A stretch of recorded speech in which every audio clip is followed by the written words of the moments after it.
Welcome our Holy Stories Kids Park. دوستو ہم لائے ہیں آپ کے لیے صحابہ کی کہانی سمامہ کی زبان میں۔ السلام علیکم، میں ہوں آپ کا دوست سمامہ ربانی، آپ کے ساتھ جڑتا ہوں زوم میڈیا کی وساطت سے۔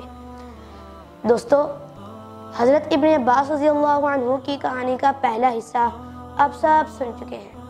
اس کا لنک نیچے ڈسکرپشن میں موجود ہے، تو چلتے ہیں اگلے حصے کی طرف۔ ایک دفعہ حضرت عبداللہ ابن عباس اپنے والد حضرت عباس رضی اللہ عنہ کے ہمراہ حضور صلی اللہ علیہ وسلم کی بارگاہ میں حاضر ہوئے، تو آپ صلی اللہ علیہ وسلم کے پاس ایک آدمی بیٹھا ہوا تھا۔ ہمارے پیارے نبی صلی اللہ علیہ وسلم ان سے باتیں کر رہے تھے۔ آپ صلی اللہ علیہ وسلم اس آدمی سے باتوں میں اتنا مگن تھے کہ آپ نے حضرت عباس رضی اللہ عنہ کی طرف توجہ ہی نہ فرمائی۔ یہاں یہ بتاتا چلوں کہ حضرت عباس رضی اللہ عنہ حضور صلی اللہ علیہ وسلم کے چچا تھے۔ آپ صلی اللہ علیہ وسلم کو حضرت عباس اور حضرت عبداللہ نے مصروف دیکھا تو کچھ دیر رک کر واپس چلے گئے۔ راستے میں حضرت عباس نے حضرت عبداللہ سے کہا کہ حضور صلی اللہ علیہ وسلم نے ہماری طرف توجہ ہی نہ فرمائی، تو حضرت عبداللہ فوراً بولے کہ ابا جان، اس وقت حضور صلی اللہ علیہ وسلم کے پاس ایک آدمی بیٹھا ہوا تھا۔ حضرت عباس رضی اللہ عنہ کو یہ سن کر بہت حیرت ہوئی اور بولے کہ مجھے تو وہاں کوئی آدمی بیٹھا نظر نہیں آیا۔ حضرت عبداللہ ابن عباس رضی اللہ عنہ نے کہا، جی وہاں حضور صلی اللہ علیہ وسلم کے پاس ایک بندہ تھا۔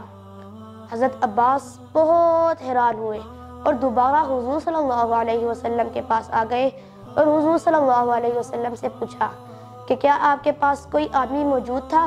مجھے تو نظر نہیں آیا، لیکن عبداللہ کہتا ہے کہ میں نے دیکھا ہے۔ یہ سن کر اللہ کے نبی نے حضرت عبداللہ ابن عباس سے پوچھا، آپ نے اس آدمی کو دیکھا ہے؟ انہوں نے کہا، جی میں نے دیکھا ہے۔ تو حضور صلی اللہ علیہ وسلم نے فرمایا، وہ تو حضرت جبرائیل علیہ السلام تھے۔